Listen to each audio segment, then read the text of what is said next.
नमस्कार मित्रांनो, नर्सिंग एक ईश्वर सेवा मी आरोग्यदूत या चॅनलमध्ये मी अक्षय तुम्हा सर्वांचं मनापासून स्वागत करते. मित्रांनो, तुम्ही जर माझ्या आता चॅनलवर नवीन आले असाल तर चॅनलला सबस्क्राईब करा, व्हिडिओला लाईक करा आणि शेअर करायला नक्कीच विसरू नका.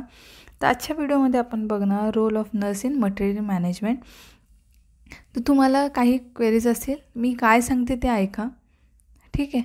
आणि मग बघा, व्हिडिओ शेवटपर्यंत बघायचा आहे.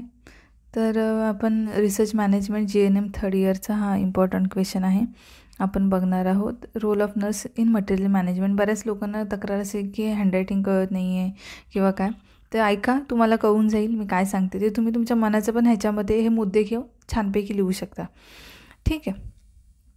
Role of nurse in material management. तर पहिलं आहे, आता मी सगळे व्हिडिओ मराठीमधून बनवते, हे आता मी इंग्रजीमध्ये बनवले, तर तुम्ही असं पण बनवू शकता. सेफ्टी आणि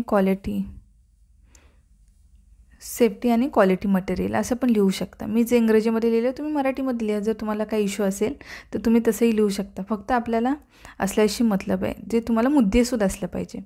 त्याच्यानंतर अरेंजिंग फॉर कंडेमेशन आर्टिकल्स. आता हे तुम्ही मराठीमध्ये ह्या शब्दात लिहू शकता, अरेंजिंग फॉर कंडेमेशन आर्टिकल. हे असं तुम्ही मराठीमध्ये लिहू शकता. मी इंग्रजीमध्ये लिहिलेत, पण तुम्ही मराठीमध्ये लिहू शकता. तर पहिलं आता बघूया आपण, आणि ह्या प्रत्येकाची थोडक्यात माहिती बघूया. सेफ्टी अँड क्वालिटी मटेरियल मी सांगितलं तसं लिहू शकता. स्पेलिंग मिस्टेक वगैरे होण्याचे चान्सेस असतात, कधी कधी मार्क्स कट होऊ शकतात. असं घाबरवत नाही आहे, पण तसं होतं इश्यू, त्याच्यामुळे बघा. Arranging for condemnation article. नर्सचा रोल काय आहे ते आपण बघतो आहे. Maintaining emergency stock. Participants in policy for material management.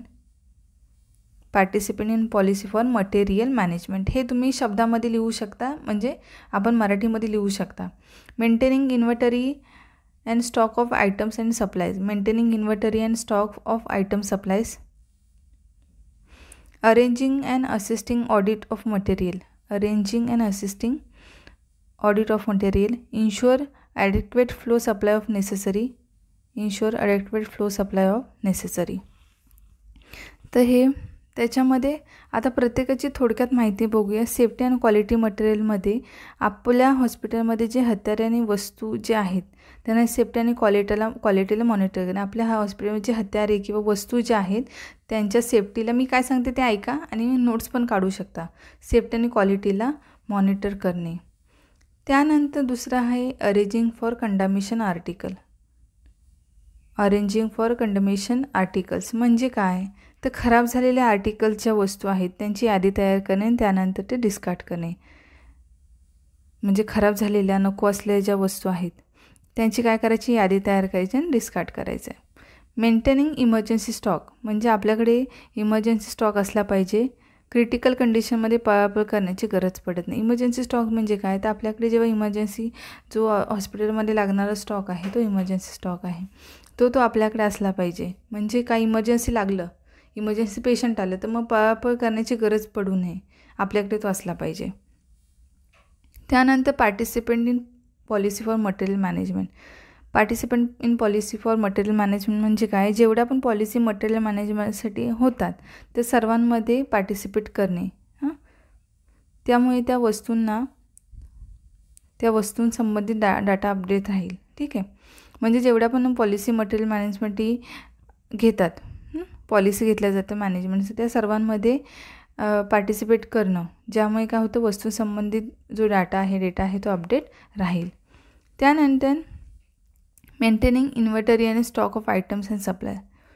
यामध्ये काय, स्टॉक मेंटेन करून गरज पडल्यास ते अवेलेबल असले पाहिजे. यामध्ये सोबत नोंदी ठेवता आल्या पाहिजे. सोबत स्टॉक किती आला आहे याची नोंद ठेवणे, वापरला जातो याची नोंद ठेवणे गरजेचं आहे.